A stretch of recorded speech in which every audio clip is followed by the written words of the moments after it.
Hello students. तो बच्चे हम पढ़ रहे थे अल्कोहल, फिनोल और ईथर, चैप्टर नंबर 9।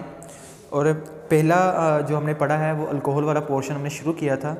और अल्कोहल में हमने सिर्फ़ और सिर्फ अल्कोहल की प्रिपरेशंस की थी। उसके 6-7 मेथड हमने देखे थे। उसको हमें अच्छे से बच्चे तैयार करना है। कम से कम 5 मेथड आपको आने चाहिए। वो पेपर में आपको दे सकता है कि आप right any 5 method for the preparation of alcohol, ऐसे दे सकता है 5-6 नंबर का। या आपको ये कह सकता है कि आपने अल्कोहल को प्रिपेयर करो, प्रिपेयर अल्कोहल फ्रॉम, वो नीचे 4 और दे देगा उसकी हेडिंग्स कि आप उसको ग्रिग्नार्ड रीजन से प्रिपेयर करो या इथाइलिन एपोक्साइड से प्रिपेयर करो, जो हमने डिफरेंट मेथड पढ़े हुए हैं। ठीक है, उससे वो आपको देगा कि इससे प्रिपेयर करो, इससे प्रिपेयर करो। तो आपको ये सारा कुछ आना चाहिए कि मैंने किससे प्रिपेयर, कैसे अल्कोहल को प्रिपेयर किया जाता है। आज हम थोड़ा सा आगे बढ़ते हैं, अल्कोहल को ही आज थोड़ा सा वाइंड अप करेंगे। आज बेटा हमने पढ़ने हैं रिएक्शंस ऑफ अल्कोहल, कि अल्कोहल के रिएक्शंस कैसे होते हैं और कौन कौन से रिएक्शंस अल्कोहल देते हैं वगैरह। रिएक्शन से मुराद आपका ये होता है कि आपने हर दफ़ा अल्कोहल को लेना है रिएक्टेंट में, और रिएक्टेंट में कोई दूसरी चीज़ उसके साथ रिएक्शन करवानी है, उसका किसी दूसरी चीज़ के साथ रिएक्ट करवाना है और देखना है कि प्रोडक्ट हमारे पास क्या बनती है, प्रोडक्ट कौन सी बनती है, किसके साथ अल्कोहल आसानी से रिएक्ट करके प्रोडक्ट बना देते हैं, ठीक, और कौन सी रिएक्शंस की कंडीशंस होती हैं। तो आपने रिएक्शंस पढ़ने हैं, अल्कोहल को किसी दूसरी चीज़ के साथ रिएक्ट करवाएंगे और प्रोडक्ट देखेंगे क्या बनती है। तो इसको हम केमिकल रिएक्शंस बोलते हैं। अब हम केमिकल रिएक्शंस पढ़ेंगे। तो यहाँ पे टोटल मैंने 5-6 मेथड लिखे हैं जो केमिकल रिएक्ट करते हैं अल्कोहल के। इसमें फर्स्ट वन आता है रिएक्शन विद एक्टिव मेटल्स, कि जो अल्कोहल्स होते हैं ना, ये एक्टिव मेटल के साथ क्या करते हैं, वो रिएक्ट कर जाते हैं। अब क्या होता है कि जो आपके पास अल्कोहल होते हैं, अगर मैं अल्कोहल का फार्मूला यहाँ पे लिखूँ तो अल्कोहल बेसिकली जनरल लिखें तो अल्कोहल ये होती है, ये R और इसके साथ यहाँ पे O होता है और O के साथ यहाँ पे क्या होता है, आगे H अटैच होता है। ये अल्कोहल का जनरल फार्मूला है, जनरल रिप्रेजेंटेशन है। अब R आपका कुछ भी हो सकता है, जैसे R हमें पता है वो आपका हो सकता है फॉर एग्जांपल जी CH3 हो सकता है, OH, this is methyl alcohol या मेथनॉल। अब क्या होता है कि जब अल्कोहल का किसी भी दूसरी चीज़ के साथ रिएक्शन करवाया जाता है ना, तो 2 पॉसिबिलिटी हो सकती है। पहली पॉसिबिलिटी तो ये हो सकती है कि अल्कोहल में से, इसमें से ये वाला बॉन्ड यहाँ से ब्रेक हो जाए, यानी कि O और H का बॉन्ड ब्रेक हो जाए। एक तो पॉसिबिलिटी ये हो सकती है, जब O और H का बॉन्ड ब्रेक हो जाएगा तो H यहाँ से निकल जाएगा और H निकलेगा एज H पॉजिटिव। यहाँ से H पॉजिटिव जो होगा वो यहाँ से रिमूव हो जाएगा। जब H पॉजिटिव रिमूव होगा तो क्या होता है कि यहाँ पे ऑक्सीजन की इक्विवेलेंसी कम हो जाएगी।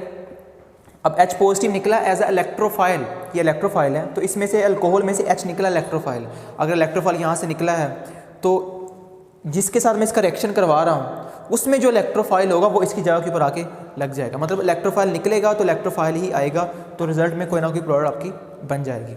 अब दूसरा, एक तो ये पॉसिबिलिटी हो सकती है जब रिएक्शन करवाते हैं। दूसरी पॉसिबिलिटी ये हो सकती है कि अगर मैं यहाँ पे अल्कोहल लेता हूँ, कोई भी अल्कोहल ले लेता हूँ, जैसे मैं मेथनॉल ही ले लिया, फिर दूसरी पॉसिबिलिटी ये है कि ये ऑक्सीजन और हाइड्रोजन वाला ये वाला बॉन्ड ना ब्रेक हो, यहाँ से H ना निकले, बल्कि क्या हो, ये वाला बॉन्ड ब्रेक हो, यहाँ से पूरा OH ही निकल जाएगा। और जब पूरा OH निकलेगा तो OH हमेशा OH नेगेटिव निकलता है। जब यहाँ से OH नेगेटिव निकलेगा तो CH3 क्या बन जाएगा, CH3 यहाँ पे प्लस, मतलब ये पॉजिटिवली चार्ज, इनके कार्बोकटाइन बन जाएगा। तो ये आपके पास पॉजिटिवली चार्ज बन जाता है। और यहाँ से OH नेगेटिव निकला है एज अ न्यूक्लियोफाइल, ये यहाँ से न्यूक्लियोफाइल निकला है। और अगर इसमें से न्यूक्लियोफाइल निकला है, जो आने वाला ग्रुप होगा वो भी क्या होगा, वो भी न्यूक्लियोफाइल होगा। तो 2 तरह के इसकी पॉसिबिलिटी हो सकती है। यहाँ तो अल्कोहल में से H निकलेगा, H पॉजिटिव, यानी कि इलेक्ट्रोफाइल निकलेगा, इलेक्ट्रोफाइल लग जाएगा। दूसरी पॉसिबिलिटी, अल्कोहल में से OH नेगेटिव न्यूक्लियोफाइल निकलेगा और आपके पास क्या होता है कि आपके पास कोई नेगेटिव चार्ज इसके साथ आके वो लग सकती है। तो 2 पॉसिबिलिटी आपके पास होती हैं। हम यहाँ पे जो ज़्यादा डिटेल से पढ़ेंगे वो आपके पास फर्स्ट वाली पढ़ेंगे कि H पॉजिटिव निकलता है। तो पहला रिएक्शन आता है रिएक्शन विद एक्टिव मेटल, कि हम क्या करते हैं, यहाँ पे अल्कोहल ले लेते हैं और इसका किसी भी मेटल के साथ रिएक्शन करवाते हैं। अब जब इसका किसी भी मेटल के साथ रिएक्शन करवाते हैं तो जो अल्कोहल होती है ना, ये अपना आसानी से H को लूज़ कर देती है, क्योंकि ये एसिडिक इन नेचर होती है। जैसे ही आसानी से H पॉजिटिव निकलेगा तो H पॉजिटिव की जगह के ऊपर यहाँ पे जो मेटल होती है वो इसकी जगह के ऊपर आके लग जाएगी। तो रिजल्ट में आपके पास जो बेटा प्रोडक्ट बनेगी वो बन जाएगी CH3 CH2 O, ऐसे ही आ जाएगा। और H यहाँ से निकला, N इसकी जगह के ऊपर लग जाएगा और यहाँ पे आपके पास Na बन जाएगा, सोडियम एथोक्साइड। तो रिजल्ट में सोडियम एथोक्साइड बन जाती है और यहाँ से एक H निकल गया है। और अगर मैं यहाँ पे 2 अल्कोहल लूँगा तो 2 H निकलेंगे और 2 ही सोडियम इसके अंदर जाएंगे, तो रिजल्ट में आपके पास हाइड्रोजन गैस H2 गैस जो होती है वो यहाँ पे क्या हो जाती है, बन जाती है। और हाइड्रोजन आपके पास हमें पता है गैस होती है, वो यहाँ से निकल जाती है, हवा में आ जाती है, एयर के अंदर तो आपके रिजल्ट में ये वाला कंपाउंड बन जाता है। तो ये फर्स्ट आता है कि हम जब भी किसी मेटल के साथ रिएक्शन करवाते हैं तो मेटल क्या करती है, H को वहाँ से हटा के खुद उसकी जगह ले लेती है और रिजल्ट में कुछ इस तरह की प्रोडक्ट अल्कोक्साइड प्रोडक्ट बनती है, क्योंकि अगर इसमें मेटल को हटा दें अल्कोक्साइड कहलाता है। दूसरा आता है अल्कोहल विद NaH। NaH आपकी बेस होती है। तो बेसिकली हम रिएक्शन पढ़ रहे हैं, reaction with active metals and reaction with basis, कि अगर इसका किसी बेस के साथ रिएक्शन करवाते हैं तो आपके पास क्या बनता है। तो बेस जैसे मैंने ले लिया NaH, इसका जब NaH के साथ रिएक्शन करवाते हैं तो अगेन अल्कोहल CH3 CH2OH ये क्या करती है, अपने में से H को निकालेगी, H को निकल जाएगा और इसमें से जो मेटल होती है वो इसके अंदर चली जाती है और इसमें मेटल होती है आपके पास Na, तो Na इसके अंदर चली जाएगी। तो रिजल्ट में आपके पास जो कंपाउंड बनेगा वो बनेगा CH3, फिर बनेगा CH2 और O, और H यहाँ से निकला, N इसकी जगह के ऊपर लग गया और ये बनेगा आपके पास Na, ये बन जाएगा। और क्या होता है आपके पास यहाँ से एक H ये वाला जो निकला होता है और एक ये वाला H, ये मिलकर दोनों क्या बना देते हैं, हाइड्रोजन गैस, और यहाँ पे आपके पास H2 जो गैस होती है वो बाहर निकल जाती है। तो रिजल्ट में ये आपके पास कंपाउंड बन जाता है। तो ये एक्टिव मेटल के साथ भी रिएक्शन करती है और बेस के साथ भी रिएक्शन करती है और अपने में से H को निकाल देती है और बेस में से जो मेटल होती है वो उसके अंदर आ जाती है, अल्कोहल के अंदर। तीसरा आपके पास आता है अल्कोहल विद, ये आपके पास NaNH2, ये अगेन एक आपके पास बेस होती है। इसमें जब इसका रिएक्शन करवाते हो यहाँ से फिर एक H यहाँ से रिमूव होता है और यहाँ से एक मेटल इसकी जगह के ऊपर आगे लग जाती है, तो रिजल्ट में बन जाएगा CH3 CH2ONA, ONA ये आपका अल्कोक्साइड बन जाती है और साथ आपके पास ये NH2 था और एक H इसके साथ मिलके बन जाएगा NH3, तो अमोनिया गैस यहाँ से निकल जाती है। चौथा रिएक्शन आता है कि ये सिर्फ मेटल और बेसिस के साथ रिएक्शन नहीं करती, बल्कि जो अल्कोहल होती है ना, ये ग्रिग्नार्ड रीजन के साथ भी रिएक्शन करती है। ग्रिग्नार्ड रीजन वाला चौथा रिएक्शन आता है, इसके साथ इसका रिएक्शन करवाते हैं तो अगेन ये जो अल्कोहल होता है ये अपने में से एक H को बाहर निकालता है, अल्कोहल ये वाला H बाहर निकलता है। जैसे ही अल्कोहल बाहर निकलता है, अल्कोहल में से H पॉजिटिव निकलता है, तो H पॉजिटिव निकलेगा तो ऑक्सीजन के ऊपर क्या आ जाता है, नेगेटिवली चार्ज। नेगेटिवली चार्ज आएगा। अगर यहाँ पे देखें तो यहाँ पे CH3 के ऊपर होता है नेगेटिव चार्ज और इसके ऊपर होता है पॉजिटिव चार्ज। तो ये H निकला, ये वाला H और ये वाला CH3 ये मिलकर क्या बना देंगे CH4, और जो MgBr होता है इस H की जगह के ऊपर लग जाएगा, तो रिजल्ट में बनेगा जी CH3 CH2O MgBr। रिजल्ट में आपका ये वाला कंपाउंड जो होता है वो बन जाता है। तो ये आपके पास रिएक्शन आते हैं, reaction with active metal and bases and Grignard reason, के ग्रिग्नार्ड रीजन के साथ इसका रिएक्शन करते हैं तो हमें क्या मिलता है। अब आगे मैंने लिखा है कि जो अल्कोहल्स होती हैं वो एसिडिक इन नेचर होती हैं। एसिडिक इन नेचर का मतलब होता है कि ये अपने में से आसानी से H पॉजिटिव को निकाल देती हैं, आसानी से H हमें दे सकती हैं। ये आसानी से H हमें क्यों देती हैं, ये जो आपके पास मेथनॉल है इसमें से H जब निकलता है, ये क्यों निकलता है, क्योंकि ये जो बॉन्ड होता है ये वाला और ये वाला H के दरमियान, ये बॉन्ड हाईली पोलर होता है। पोलर होने की वजह से ऑक्सीजन की इलेक्ट्रोनेगेटिविटी ज़्यादा होती है, हाइड्रोजन की कम होती है, तो रिजल्ट में हमें H दे देती है। तो ये आपके पास पोलर होता है और पोलर होता है इसलिए एसिडिक भी होता है। तो ये एसिडिक इन नेचर होता है जो आपके पास अल्कोहल्स होते हैं। लेकिन इसकी जो एसिडिटी होती है, अगर इसको हम वाटर के साथ कंपेयर करें, अगर मैं एक तरफ ROH लिखूँ और अगर इसको कंपेयर करता हूँ पानी के साथ, वाटर के साथ इसको कंपेयर करता हूँ, तो क्या होता है, ये जो आपके पास अल्कोहल होती है और जो वाटर होते हैं, दोनों को आपस में जब हम कंपेयर करते हैं तो हमें पता चलता है कि जो आपके पास ये अल्कोहल होती है ये वीक एसिडिक होती है, ये वीकर होती है, वीकर एसिडिक होती है एज़ कम्पेयर टू वाटर। ये वाटर से जो होता है वो आपके पास क्या होता है, ये वीकर एसिडिक होती है। इसकी रीज़न क्या होती है कि ये वीकर एसिडिक क्यों होती है पानी से, इसकी रीज़न ये आती है कि इसके साथ ऑक्सीजन के एक तरफ H लगा हुआ है और ऑक्सीजन के इस तरफ एक R ग्रुप लगा हुआ है, जबकि पानी में देखते हैं पानी में दोनों HH लगे हुए हैं। मतलब इसमें जो चेंज आती है वो ये आता है, ऑक्सीजन की इस तरफ R ग्रुप लगा हुआ है, ऑक्सीजन की इस तरफ H लगा हुआ है। जब ऑक्सीजन के साथ इस तरफ R ग्रुप लगा होता है, अल्काइल ग्रुप, जो अल्काइल ग्रुप होते हैं ना, ये इलेक्ट्रॉन डोनेटिंग होते हैं, इलेक्ट्रॉन रिलीजिंग होते हैं, ये हमें ये इलेक्ट्रॉन प्रोवाइड करते हैं, इलेक्ट्रॉन हमें देते हैं। जब क्या होता है कि जब इसके साथ R ग्रुप लगा होता है तो R क्या करता है, अपने इलेक्ट्रॉन ऑक्सीजन की तरफ देता है, ऑक्सीजन की तरफ देगा तो रिजल्ट में क्या होता है कि इस पर इस ऑक्सीजन पर इलेक्ट्रॉन जो होते हैं थोड़े से ज़्यादा चले जाते हैं, ज़्यादा चले जाएंगे तो रिजल्ट में क्या होगा कि बॉन्ड इतना ज़्यादा पोलर नहीं रहेगा। इसमें से जब जब हाइड्रोजन को यहाँ से निकलना होगा तो हाइड्रोजन को मुश्किल होगी यहाँ से रिमूव होने के लिए, डिफ़िकल्टी होती है रिमूव होने के लिए, क्योंकि R ग्रुप इसको इलेक्ट्रॉन डोनेट प्रोवाइड कर रहा है, जबकि यहाँ पे कोई R ग्रुप नहीं होता, ये आसानी से H दे सकता है। तो ये इसके दोनों का कंपैरिजन में आता है। उसके बाद ये आता है कि अगर हम अल्कोहल की बात करें, अल्कोहल प्राइमरी होते हैं, सेकेंडरी होते हैं और टर्शरी होते हैं, तो उसमें कौन ज़्यादा एसिडिक है कौन कम एसिडिक है। तो हमें पता है कि अगर आपके पास मुश्किल H को मुश्किल उस वक्त आती है निकलने में जब आपके पास R ग्रुप उसकी वजह बनता है। R क्या करता है, इलेक्ट्रॉन डोनेट करता है, इलेक्ट्रॉन रिलीजिंग होता है, इंडक्टिव इफेक्ट जैसे आपने पढ़ा हुआ है, इलेक्ट्रॉन रिलीजिंग इंडक्टिव इफेक्ट होता है, तो इलेक्ट्रॉन प्रोवाइड करता है, तो आपके पास H का निकलना मुश्किल हो जाता है। अगर यहाँ पे R ग्रुप ज़्यादा अटैच हो, R ग्रुप अगर आपके पास क्या हो, अगर आपके पास R ग्रुप ज़्यादा अटैच होते हैं किसी अल्कोहल के अंदर, जैसे टर्शरी में 3 होते हैं, तो रिजल्ट में आपके पास क्या होता है कि ये ज़्यादा से ज़्यादा हमें इलेक्ट्रॉन प्रोवाइड कर रहे होते हैं। अगर इलेक्ट्रॉन ज़्यादा से ज़्यादा प्रोवाइड करेंगे तो H का निकलना और मुश्किल हो जाएगा। तो टर्शरी में आपके पास एसिडिटी सबसे कम होती है और प्राइमरी में आपके पास एसिडिटी जो होती है सबसे ज़्यादा होती है। अगर प्राइमरी को मिथाइल के साथ कंपेयर करते हैं तो मिथाइल में सबसे ज़्यादा होती है। उसके बाद आता है दूसरा, रिएक्शन विद कार्बोक्सिलिक एसिड, कि हम अल्कोहल का कार्बोक्सिलिक एसिड के साथ रिएक्शन करवाते हैं। कार्बोक्सिलिक एसिड हम कहते हैं एसिडिक एसिड को, एसिडिक एसिड की एग्जांपल लेंगे, एसिडिक एसिड होता है CH3COOH। जैसे ये आपके पास एथेनॉल है प्लस एसिडिक एसिड के साथ इसका रिएक्शन करवाते हैं, तो हमें पता है कि अल्कोहल क्या करेगी, अपना एक H डोनेट करेगी, एक H हमें देगी। जैसे ही हमें एक H आपके पास देती है, यहाँ से आपका जो OH होता है ये वाला, ये H और ये OH, ये दोनों मिलकर बना देते हैं जी H2O। H2O बनेगा। अब यहाँ से एक H निकला है, तो ये वाला जो हिस्सा होता है CH3COO वो इस H की जगह के ऊपर लग जाएगा, तो रिजल्ट में आपका कंपाउंड बन जाएगा CH3CO। ये वाला मैंने लिखा है CH3CO और साथ आपके पास ये वाला OCH2CH3, OCH2CH3। तो बेटा आपके पास ये वाला बन जाता है, दिस इज एस्टर, ये आपके पास एस्टर बन जाते हैं। तो ये आपके पास क्या होते हैं, ये आपके पास बेटा मुझे नज़ला है तो इसलिए इस वजह से थोड़ा सा आई एम सॉरी। तो आपके पास ethanol plus acidic acid reaction करवाते हैं तो एस्टर बनता है और वाटर बनता है, और एस्टर बनने को हम स्टेरिफिकेशन भी कहते हैं। तो इस प्रोसेस को हम स्टेरिफिकेशन भी कहते हैं, रिएक्शन स्टेरिफिकेशन रिएक्शन भी कहलाता है। और ये रिएक्शन तब होता है जब हम यहाँ पे सल्फ्यूरिक एसिड डालते हैं। सल्फ्यूरिक एसिड की जो मौजूदगी में जो होता है ये रिएक्शन आपके पास क्या होता है, वो हो जाता है। सल्फ्यूरिक एसिड का यहाँ पे क्या काम होता है, सल्फ्यूरिक एसिड के 2 काम होते हैं। एक तो ये एक प्रोटोनेटिंग एजेंट है, ये रिएक्शन करवाने में हेल्प करता है, ये हम एक्स के मैकेनिज्म में देखें, रिएक्शन करवाने में हेल्प करता है। दूसरा सल्फ्यूरिक एसिड जो होता है ये डिहाइड्रेटिंग एजेंट भी होता है। डिहाइड्रेटिंग एजेंट का मतलब ये है कि ये वाटर को ना अब्जॉर्ब करता है। जैसे रिएक्शन करवाते हैं, रिएक्शन रिवर्सिबल होता है, तो रिवर्सिबल होगा, ये रिएक्शन कभी भी कंप्लीट नहीं होगा, फॉरवर्ड में भी जाएगा बैकवर्ड में भी आएगा। तो हम क्या करते हैं, जब रिएक्शन करवा रहे होते हैं तो ये H2O को अगर हम यहाँ से निकालते जाते हैं तो रिएक्शन ज़्यादा से ज़्यादा फॉरवर्ड में जाएगा और ज़्यादा से ज़्यादा आपका एस्टर जो होता है वो बनता है।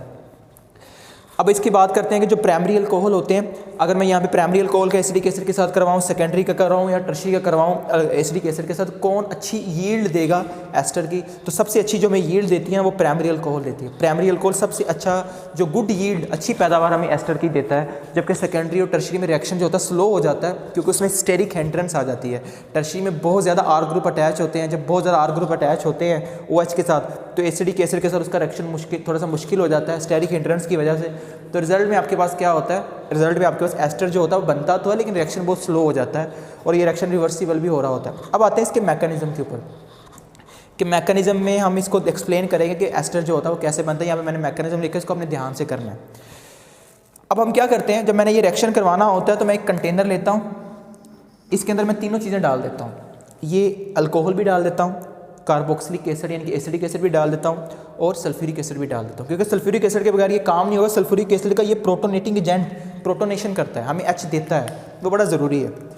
तीनों चीज़ें मैंने डाल दी, कंटेनर के अंदर रिएक्शन स्टार्ट हो गया। सबसे पहले रिएक्शन क्या होता है कि जो आपका एसिडिक एसिड होता है CH3COOH, this is acidic acid, जिसको मैंने खोल के लिखा हुआ है, ये क्या करता है, ये सबसे पहले एसिड से रिएक्ट करता है और एसिड हमें पता है H पॉजिटिव देता है, ये एसिड में से H पॉजिटिव को पुल करेगा। अब एसिड में H पॉजिटिव को कैसे पुल करेगा, ये जो एसिडिक एसिड होता है इसके पास क्या होते हैं, इसमें जो ऑक्सीजन होता है इसके पास लोन पेयर होते हैं दो, ये क्या करता है, ये H पॉजिटिव लेता है एसिड में से और अपने साथ प्रोटोनेट कर लेता है, इसके साथ H लग जाते हैं तो रिजल्ट में आपके पास ये वाला कंपाउंड बन जाता है। और ऑक्सीजन के ऊपर पॉजिटिव चार्ज आ जाएगा क्योंकि ऑक्सीजन ने यहाँ पे 3 बॉन्ड बना लिए हैं। ऑक्सीजन जब 3 बॉन्ड बनाते हैं तो उसके ऊपर पॉजिटिव चार्ज आ जाता है, इसमें इलेक्ट्रॉन की अब कमी हो गई है क्योंकि इसका लोन पेयर इस्तेमाल हो गया। अब फिर क्या होता है, जब इसके ऊपर पॉजिटिव चार्ज आते हैं, अपना पॉजिटिव चार्ज बर्दाश्त नहीं करता क्योंकि ये आपके पास क्या करता है, अब ये चाहेगा कि मुझे कहीं से इलेक्ट्रॉन मिल जाए। तो रिजल्ट में क्या होता है कि यहाँ से जो ये पाई बॉन्ड होता है, एक पाई बॉन्ड से ये इलेक्ट्रॉन यहाँ से पुल कर लेता है और अपना जो इलेक्ट्रॉन की जो डेफिशिएंसी होती है उसको मुकम्मल करता है। तो ये इलेक्ट्रॉन ऑक्सीजन के ऊपर शिफ्ट हो जाएंगे, जिसके रिजल्ट में ऑक्सीजन का पॉजिटिव चार्ज यहाँ से खत्म हो जाएगा और यहाँ पे आपका जो पाई बॉन्ड होता है वो यहाँ पे चला गया, इनकी पाई बॉन्ड भी ब्रेक हो गया। अब लेकिन उसका नुकसान क्या होता है कि कार्बन पहले यहाँ पे 4 बॉन्ड बना रहा था, अब कार्बन ने यहाँ पे 3 बॉन्ड बना लिया, तो यहाँ पे क्या होगा, कार्बोकेटाइन बन जाएगा। तो ये फर्स्ट स्टेप जो मैंने किया है, इसमें कार्बोकटाइन की फॉर्मेशन हो रही होती है। फिर क्या होता है कि जैसे ये कार्बोकटाइन ये बन जाता है, अब ये क्या करता है, जैसे ये कार्बोकटाइन बनेगा ये फ़ौरन जाएगा आपके पास अल्कोहल के पास, क्योंकि मैंने कहा कि हमारे पास 3 चीज़ें इसके अंदर होती हैं। तो एसिडिक एसिड ने पहले सल्फ्यूरिक एसिड के साथ रिएक्ट करके ये चीज़ बना दी है। अब तीसरा इसी कंटेनर के अंदर पड़ा हुआ है अल्कोहल, तो ये अल्कोहल के साथ जो होता है वो किसी तरीके से आपके पास क्या करेगा, ये रिएक्शन करेगा। अब अल्कोहल के साथ किस तरह रिएक्शन करेगा, क्योंकि इसमें जो कार्बन होता है उसके ऊपर है पॉजिटिव चार्ज, ये अपना पॉजिटिव चार्ज खत्म करेगा, उसके लिए देखेगा अल्कोहल की तरफ। अब अल्कोहल में क्या होते हैं, ऑक्सीजन है, ऑक्सीजन के पास 2 लोन पेयर है, तो ये क्या करेगा, ये चाहेगा कि ऑक्सीजन मुझे अपने इलेक्ट्रॉन लोन पेयर दे दे, मेरे साथ शेयर कर ले। तो ये क्या करता है, पॉजिटिव चार्ज यहाँ से ऑक्सीजन से ये लोन पेयर को लेता है, ये इसके करीब आते हैं और रिजल्ट में आपके पास ये वाला कंपाउंड बन जाता है, यानी कि ये ऑक्सीजन इसके साथ आगे जुड़ जाएगा तो रिजल्ट में ये कंपाउंड बन जाएगा और कार्बन की 4 वैलेंसी खत्म हो जाएगी। लेकिन नुकसान क्या होता है, ऑक्सीजन को होता है, क्योंकि ऑक्सीजन अपने लोन पेयर इसके साथ शेयर किए हैं, इसके इलेक्ट्रॉन इसके पास इलेक्ट्रॉन की कमी आ गई है, तो इसके पास क्या आ जाएगा, पॉजिटिव चार्ज, क्योंकि इसने यहाँ पे 3 बॉन्ड भी बना लिए हैं, इलेक्ट्रॉन कम हो गया। अब क्या करेगा, इसका नुकसान हो गया जी, 3 बॉन्ड इसके पास बन गए। अब ये चाहेगा कि मैं किसी तरह अपने इलेक्ट्रॉन को ख़त्म करूँ यहाँ से, उसके लिए अपना पॉजिटिव चार्ज खत्म करूँ, उसके लिए बेटा ये क्या करेगा, उसके लिए ये करेगा कि यहाँ से एक H को यहाँ से निकाल देता है, H को यहाँ से निकाल देगा अपने में से, क्योंकि ताकि ये जो इलेक्ट्रॉन ऑक्सीजन और हाइड्रोजन के दौरान जो इलेक्ट्रॉन ये खुद रख लेगा और यहाँ से H पॉजिटिव निकाल देगा। जैसे ही यहाँ से H पॉजिटिव निकलेंगे, इस H पॉजिटिव को यहाँ पे OH नज़र आते हैं, 2 OH नज़र आते हैं, इसमें से किसी एक के पास चला जाएगा, क्योंकि यहाँ पर भी ऑक्सीजन के पास इलेक्ट्रॉन्स होते हैं, लोन पेयर्स होते हैं, तो ये एक H फॉर एग्जाम्पल इसके पास चला जाएगा, तो रिजल्ट में आपका ये वाला कंपाउंड बन जाएगा, OH2 पॉजिटिव और ऑक्सीजन का पॉजिटिव खत्म हो जाएगा, ये यहाँ पे आ जाएगा। जैसे ही यहाँ पे आता है, ये क्या करता है, यहाँ पे ऑक्सीजन का पॉजिटिव चार्ज आएगा, क्योंकि इसने 3 बॉन्ड बना लिए, तो ऑक्सीजन क्या करता है, यहाँ से अपने ये इलेक्ट्रॉन को पुल करता है और ये पूरे को निकाल देता है, H2O को यहाँ से निकाल देता है, रिजल्ट में ये कंपाउंड बन जाता है। लेकिन जब H2O यहाँ से निकल जाएगा तो ये इलेक्ट्रॉन भी वो यहाँ से ले जाएगा, कार्बन के इलेक्ट्रॉन कम हो जाएंगे, तो आपके पास क्या होता है, जैसे कार्बन के इलेक्ट्रॉन यहाँ से कम होंगे तो कार्बन के ऊपर पॉजिटिव चार्ज आ जाएगा। अब ये पॉजिटिव चार्ज जब ये आता है तो अपना पॉजिटिव चार्ज ये अगेन ख़त्म करना चाहेगा, तो ख़त्म करने के लिए देखता है ऑक्सीजन की तरफ, क्योंकि ऑक्सीजन के पास फिर 2 लोन पेयर होते हैं और ऑक्सीजन के पास 2 लोन पेयर है, तो ये अपना एक लोन पेयर यहाँ पे ले आता है, रिजल्ट में ये वाला कंपाउंड बन जाएगा। ये कंपाउंड बन गया, लेकिन इसका लॉस बेटा हो गया फिर ऑक्सीजन को, कि इसने फिर यहाँ पे 3 बॉन्ड बना लिए, इसके ऊपर फिर पॉजिटिव चार्ज आ गया। अब ये पॉजिटिव चार्ज आ गया, अब ये अपना पॉजिटिव चार्ज कैसे ख़त्म कर सकता है, ऐसे ही ख़त्म कर सकता है कि यहाँ से अपने में से H को निकाल दे। तो अगले स्टेप के अंदर क्या करता है, ये डीप्रोटोनेशन कर देता है, अपने में से एक H को यहाँ से निकाल देता है, -H पॉजिटिव निकाल देता है, क्योंकि ये यहाँ पर ऐसे है ये वाला, तो ये इलेक्ट्रॉन ये खुद रख लेता है, जिससे इसका पॉजिटिव चार्ज खत्म हो जाता है, तो रिजल्ट में ये वाला कंपाउंड आपके पास बन जाता है, दिस इज एस्टर, ये आपके पास एस्टर बन जाता है, स्टेरिफिकेशन, तो ये स्टेरिफिकेशन की फॉर्मेशन हो गई है। तो ये आपके पास मैकेनिज्म है, थोड़ा सा ये मुश्किल है थोड़ा सा, लेकिन इसको ध्यान से देखना कि किस किस को मैंने रिमूव करना और क्या क्या करना है, तो ये मुश्किल नहीं, आप लिख के देखेंगे तो ये हो जाएगा।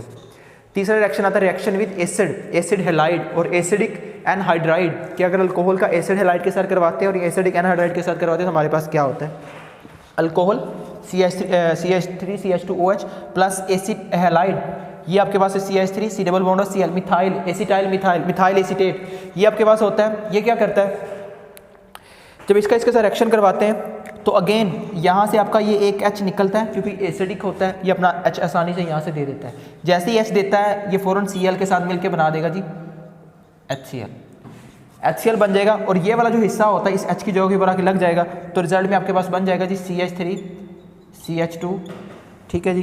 फिर यहाँ पे ऑक्सीजन ये वाला, C डबल बॉन्ड O ये वाला, और साथ इसके साथ अटैच है जी CH3, तो आपके पास ये वाला कंपाउंड, ये भी एस्टर जो होता है वो आपके पास फॉर्मेशन हो जाती है। नेक्स्ट आपके पास आता है अल्कोहल का, हम करवाते हैं एसिडिक एनहाइड्राइड। एसिडिक एनहाइड्राइड होता है जब 2 एसिडिक एसिड लेते हैं, दोनों को कंबाइन करते हैं और उसमें से वाटर को रिमूव कर दें, तो एसिडिक एनहाइड्राइड ये 2 एसिडिक एसिड से मिलकर बनता है। ये एसिडिक एसिड है ना, 2 एसिडिक एसिड को जोड़ें तो ये आपके पास एसिडिक एनहाइड्राइड बनता है। इसके साथ इसका रिएक्शन करवाते हैं तो अगेन क्या होता है कि आपके पास यहाँ से एक H यहाँ से रिमूव होता है, क्योंकि एसिडिक होता है। जैसे ही यहाँ से एक H निकलता है आपके पास क्या होता है कि ये वाला बॉन्ड भी दरमियान में से ब्रेक हो जाता है। जैसे ये वाला दरमियान से बॉन्ड ब्रेक होगा, यहाँ से एक H और ये वाला हिस्सा पूरा ये मिलके बना देंगे जी CH3COOH एसिडिक एसिड, इससे आपके पास एसिडिक एसिड बन जाएगा। और जो पिछले वाला ये वाला हिस्सा बच गया है, ये पूरा हिस्सा लग जाएगा इस H की जगह के ऊपर, और आपके पास जो कंपाउंड बनेगा वो बनेगा CH3CH2 ये वाला, और ऑक्सीजन ये इतना हिस्सा ये आ जाएगा और साथ ये वाला बन जाएगा COOCH3। तो ये आपके पास बन गया जी COOCH3। तो उससे भी आपके पास जो होती है एस्टर की फॉर्मेशन हो जाती है। फिर चौथा रिएक्शन आता है जी फॉर्मेशन ऑफ इनऑर्गेनिक एस्टर, कि अगर हम अल्कोहल का सल्फ्यूरिक एसिड के साथ रिएक्शन करवाते हैं तो एस्टर बनता है, लेकिन वो एस्टर कहलाता है इनऑर्गेनिक एस्टर। तो इसकी आप हेडिंग डाल सकते हैं कि रिएक्शन विद सल्फ्यूरिक एसिड, ये भी कह सकते हैं फॉर्मेशन ऑफ इनऑर्गेनिक एस्टर। तो ये मैंने लिखा है जी मेथनॉल CH3OH प्लस H2SO4, ये मैंने H2SO4 लिखा, उसको मैंने खोल के लिखा, ये SO2 को एक तरफ कर दिया, दरमियान में कर दिया, और OH और OH को साइडों में कर, दिस इज सल्फ्यूरिक एसिड, ये सल्फ्यूरिक एसिड। और इस तरह मैंने लिखा CH3OH, this is again methanol, ये मेथनॉल ही है। मेथनॉल के बेसिकली यहाँ पे 2 मॉलिक्यूल इस्तेमाल होते हैं, आपको रिएक्शन याद करवाने के लिए मैंने ऐसे लिखा है। अब यहाँ पे आप लिख सकते हैं कि HOCH3, ये आपके पास अगेन ये वाला और ये वाला सेम है, सिर्फ मैंने इसको चेंज करके लिखा है। जब इसके साथ इसका रिएक्शन करवाते हैं तो आपके पास क्या बनता है, ये अल्कोहल है, ये भी अल्कोहल है, ये अपने में से क्या निकालेगा, H को निकालेगा, ये से यहाँ से ये H और ये OH, ये मिलकर क्या बना देंगे H2O। फिर यहाँ से आपका ये वाला OH, ये वाला OH, और यहाँ से मेथनॉल में से फिर H, क्योंकि अल्कोहल हमेशा H देगा, तो ये आपके पास ये H और OH मिलकर क्या बना देंगे वाटर। तो 2 पानी के मॉलिक्यूल प्लस 2H2O बनेगा। जब 2 पानी के मॉलिक्यूल बनेगा, पीछे क्या बच जाएगा, पीछे आपके पास बच जाएगा जी CH3O, ये वाला CH3O वो मैंने यहाँ पे लिख दिया, प्लस ये इसके साथ ऐड करके SO2, और ये अगेन फिर OCH3, ये यहाँ पे आके लग जाएगा। तो ये बन जाएगा आपके पास, दिस इज इनऑर्गेनिक एस्टर। ये आपके पास इनऑर्गेनिक जो होता है वो आपके पास एस्टर होता है, क्योंकि इसमें इनऑर्गेनिक एलिमेंट्स आ जाते हैं। आखिरी रिएक्शन आता है रिएक्शन विद फास्फोरस हैलाइड और थायोनाइल क्लोराइड, कि अगर अल्कोहल का फास्फोरस हैलाइड के साथ रिएक्शन करवाते हैं थायोनाइल क्लोराइड के साथ तो क्या होता है, तो इसके साथ रिएक्शन करवाते हैं तो अल्काइल हैलाइड बनते हैं। ये रिएक्शन हमने formation of preparation of alkyl halide में भी पढ़ा हुआ है, चैप्टर नंबर 10 के अंदर आई थिंक, उसके अंदर भी आपके पास आता है।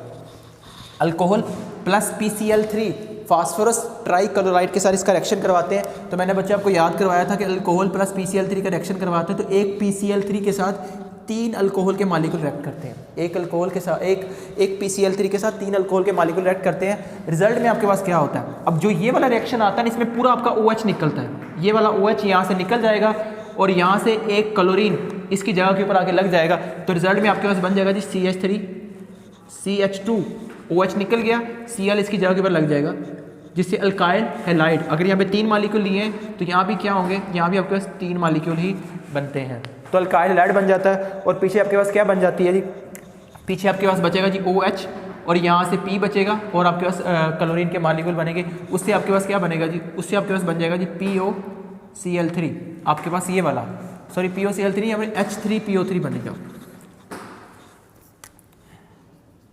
H3PO3, क्योंकि 3 क्लोरीन तो इसके अंदर चले गए, क्लोरीन तो आपके पास बचा ही नहीं है, बचा है सिर्फ हाइड्रोजन के 3, ऑक्सीजन बचे हैं और फास्फोरस बना, तो H3PO3 बनेगा, ये POCl3 नहीं बनेगा क्योंकि क्लोरीन तो सारे इसके अंदर चले गए। फिर दूसरा रिएक्शन आता है CH3CH2OH plus PCl5 phosphorus pentachloride के साथ इसका रिएक्शन करवाते हैं। तो इसका रिएक्शन करवाएंगे, यहाँ से OH निकलेगा पूरा और यहाँ से एक क्लोरीन इसके अंदर आ जाएगा, रिजल्ट में अल्काइल हैलाइड CH3CH2Cl, ये आपके पास बन जाएगा। और पीछे क्या बच जाएगा, पीछे आपके पास बचेगा OH और ये PCl4, यहाँ से ये बच जाएगा, तो ये बना देगा जी POCl3, या आपके पास यहाँ पे क्या बनेगा POCl3 बनेगा, और यहाँ से एक H और एक जो क्लोरीन बचा होता है मिलके बना देंगे जी HCl। तो ये आपके पास बन जाते हैं जब इसका रिएक्शन करवाते हैं फास्फोरस हैलाइड के साथ। अब और अगर करवाएं reaction with thionyl chloride SOCl2 के साथ, थायोनाइल क्लोराइड के साथ रिएक्शन करवाते हैं तो अगेन क्या होता है कि यहाँ से OH निकलता है, एज अ न्यूक्लियोफाइल निकलता है, और इसमें से जो न्यूक्लियोफाइल होता है इसकी जगह के ऊपर आगे लग जाता है और वो डेफिनेटली क्लोरीन होता है। तो OH निकला, क्लोरीन इसकी जगह के ऊपर आगे लग जाएगा, रिजल्ट में बनेगा जी CH3CH2Cl, अल्काइल हैलाइड बन जाता है। साथ क्या बनता है आप देखें, यहाँ पे OH निकला, एक क्लोरीन इसके अंदर चला गया, तो पीछे बचा जो चीज़ें बाकी बच गई हैं वो OH बच गया, SO बच गया और Cl बच गया। तो साथ आपके पास बनेगा जी SO2 बनता है, और साथ आपके पास बनेगा जी HCl, हाइड्रोजन क्लोराइड। ये हमने पढ़ा था, ये सबसे बेस्ट मेथड होता है प्रिपरेशन अल्काइल हैलाइड में। इसको हमने डिटेल से देखा, मैंने रफली इसको लिख दिया यहाँ पे, लेकिन ये भी अपने साथ करने हैं। तो ये आते हैं बच्चे 5वां रिएक्शन विद फास्फोरस हैलाइड और थायोनाइल क्लोराइड। तो इसके हमने 5 रिएक्शन पढ़े। अब इसके ना 3 रिएक्शंस रहते हैं, वो तीनों रिएक्शन बड़े इंपॉर्टेंट है। उसमें आई थिंक एक आता है लुकास टेस्ट आता है, डिहाइड्रेशन ऑफ अल्कोहल आती है, एंड ऑक्सीडेशन आती है। ये 3 आते हैं और ये तीनों वो भी इंपॉर्टेंट है। और छठा, सातवां, आठवां रिएक्शन आता है, वो रिएक्शन ऑफ अल्कोहल भी आते हैं और उससे हम प्राइमरी, सेकेंडरी और टर्शियरी अल्कोहल को सेपरेट भी करते हैं। वो डिस्टिंग्विश करने के लिए भी उसको जो होता है हम यहाँ पे इस्तेमाल करते हैं। तो ये बच्चे आपके थे रिएक्शन, इसको आपने अच्छे से याद करना है, लिख लिख के देखना है कि रिएक्शन लिखने से आएंगे। और अगले जो 2-3 लेक्चर रहते हैं उसमें हमें ये चैप्टर फुली ख़त्म करना है हर तरीके से। और जो सैटरडे को हमारे 2 लेक्चर होते हैं वो भी आपने याद रखना है कि 2 लेक्चर उस दिन होते हैं और वो इस हफ्ते में हमने ये चैप्टर ख़त्म करना है।